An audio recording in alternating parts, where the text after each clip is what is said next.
Ang dami ng tao sa isang lugar ay ang populasyon nito.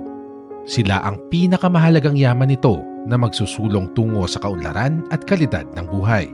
Kung ating titignan, may mga pamilya na nakapagplano at handang suungin ang mga hamon ng buhay upang makamit ang minimithing maginhawa at panatag na kinabukasan. Masaya kami dahil may maayos kaming pamumuhay. Buti na lang na plano namin ang bilang at agwat ng aming mga anak.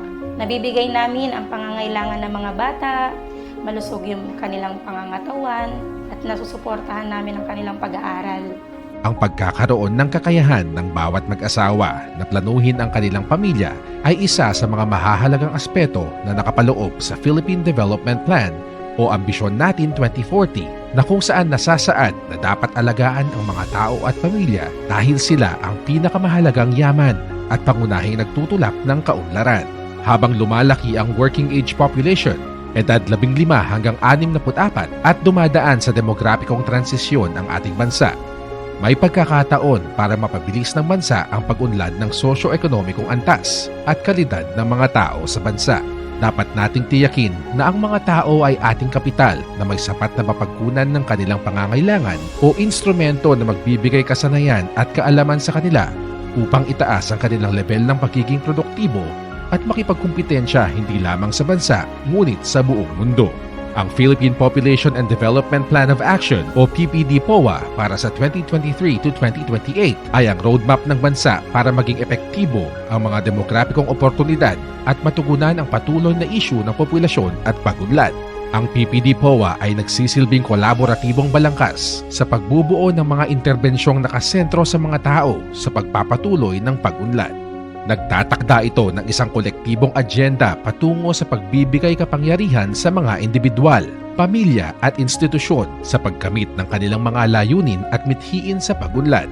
Kung kaya't nararapat na ang mga institusyon at ang ating mga lokal na pamahalaan ay manindigan sa kanilang pananagutan para sa kagalingan ng mga nasasakupang lokal na populasyon sa konteksto ng debolusyon.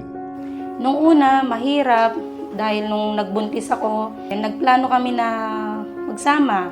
Sobrang hirap dahil kaming dalawa lang, tulungan lang kami. Pumunta kami ng health center. Doon po nalaman po namin na kung gaano pala kahalaga ang family planning. Ang pagsasakatuparan ng mga layunin ng PPD-POA ay kinakailangan ng pagtutulungan ng nasyonal, reyonal at lokal na pamahalaan sa suporta ng Komisyon sa Populasyon at Pagpapaunlad o CPD. Ang ating pangkalahatang mithiin ay makamit ang isang matatag, maginhawa at panatag na buhay para sa lahat ay maaaring mapahusay sa pamamagitan ng pagpapatupad ng pinagsama-samang pangunahing layunin sa populasyon. Sa kabuuan ng lahat ng ito, ang mga prinsipyo na nararapat nating palakasin. Una, ang pagbuo ng yamang tao ng bansa ay nagbibigay ng malakas na interbensyon upang mapanatili ang nasimulang estratehiya sa pag-unlad.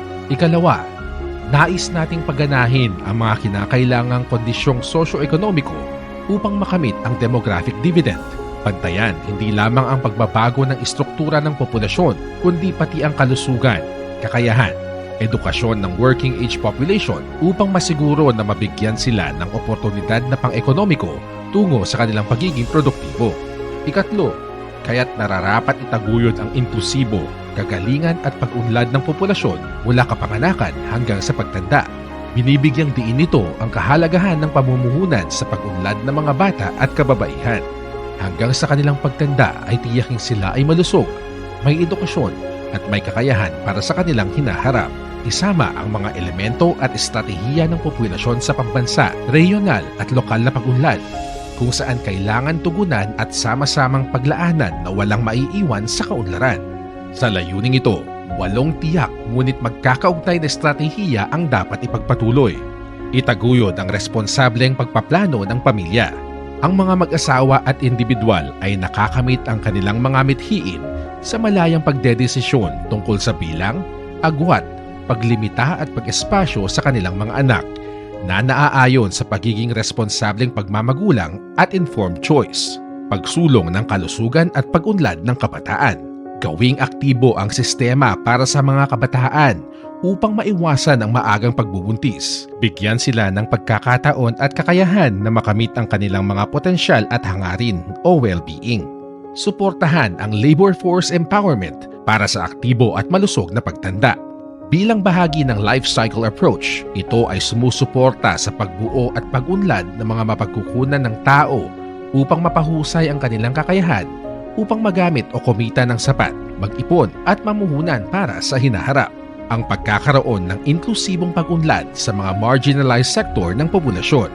Ang mga pangkat ng populasyon tulad ng mga katutubo, mga may kapansanan at iba pang marginalized sektor ng populasyon ay dapat paglingkuran at bigyan ng kapasidad na makuha ang mga pangunahing serbisyo para sa kanilang kagalingan at pag-unlad. Isama ang population agenda sa sektoral na pag-unlad. Mga kaugnay na institusyon at sektor upang ilagay ang mga tao sa sentro at tiyakin na ang agenda ng populasyon ay isinama sa lahat ng mga plano, inisyatiba at programa sa pag-unlad. Palakasin ang regional at lokal na pag-unlad na nakasentro sa mga tao. Ang PPD-POA ay nagsusulong din ng regional at lokal na pag-unlad. Dahil sa devolusyon, ang ating mga LGU ang namamahala ng kanilang populasyon kaugnay ng kanilang agenda at stratehiya sa pag-unlad. Palakasin ang pakikipag-ugnayan at pakikipagtulungan sa mga international partners sa population at development o POPDEV. Ang isang epektibong plataporma sa pagbabahagi ng kaalaman ay dapat itatag at panatilihin sa iba't ibang bansa kung saan ang pamamahala sa sitwasyon ng populasyon ay isang pangunahing salik sa pambansang pag-unlad. Paigtingin ang POPDEV Research at Knowledge Management System. Mahalagang isama ang datos, impormasyon at kaalaman sa pagpaplano, paggawa ng patakaran at pagbuo ng programa sa pagtuklas sa aktwal na mga pangangailangan, sitwasyon at adhikain ng mga tao kung saan kailangang pagbutihin ang mga sistema ng pananaliksik at kaalaman. Ang pag-unlad ay mapapalakas tungo sa mabuting pamamahala at malakas na pamumuno.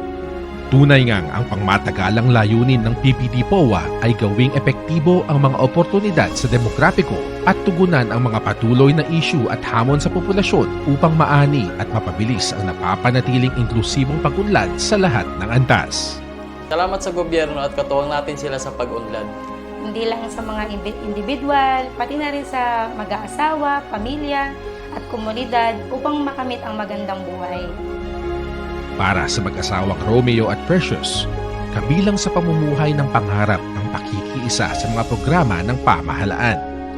Ang PPD-POA ay nais na makamit ang pangarap ng bawat Pilipino ang kalidad ng kanilang pamumuhay upang magkaroon ng produktibong kapasidad na naaayon sa kanilang mithiin at pangarap na buhay tungo sa isang matatag, maginhawa at panatag na buhay.